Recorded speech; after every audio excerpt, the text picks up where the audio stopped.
आदरणीय माझ्या पक्षाचे नेते आदरणीय एकनाथ शिंदे साहेब जो निर्णय घेतील तो निर्णय आम्हा सर्व शिवसैनिकांना कार्यकर्त्यांना मान्य आहे आणि साहेब ते महाराष्ट्राच्या हिताचं आणि जलकल्याणासाठी निर्णय घेतील असं आम्हाला चांगलं माहिती आहे.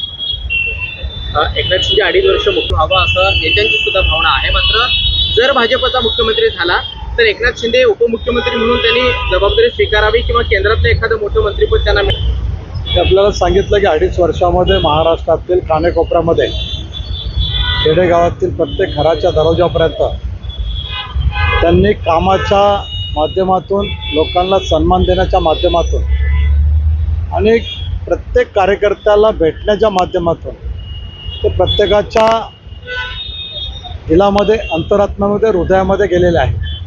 त्यामुळं महाराष्ट्रातील प्रत्येक घरातील कार्यकर्ता असेल, रहिवासी असेल या लाडकी बहीण असेल ते त्यांच्या हृदयामधून हेच येतं की आदरणीय एकनाथ शिंदे साहेब पुन्हा एकदा महाराष्ट्राच्या हितासाठी महाराष्ट्राच्या विकासासाठी मुख्यमंत्री असावेत आणि पुन्हा एकदा आम्हाला असा सन्मान मिळावा या दृष्टिकोनातून प्रत्येकजण विचार करत असतो.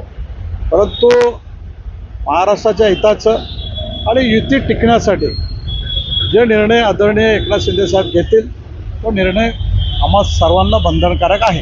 भाजपच्या गोटातून अशी ते आपल्याला 2 वेळा सांगितलं की आदरणीय माझ्या पक्षाचे नेते एकनाथ शिंदे साहेब जो निर्णय घेतील तो निर्णय आम्हा सर्वांना मान्य आहे आणि तो निर्णय महाराष्ट्राच्या हिताचा असेल, गोरगरिबांच्या हिताचा असेल, जनसामान्याच्या हिताचा असेल आणि पक्षाच्या दृष्टिकोनातून तो निर्णय योग्य असेल.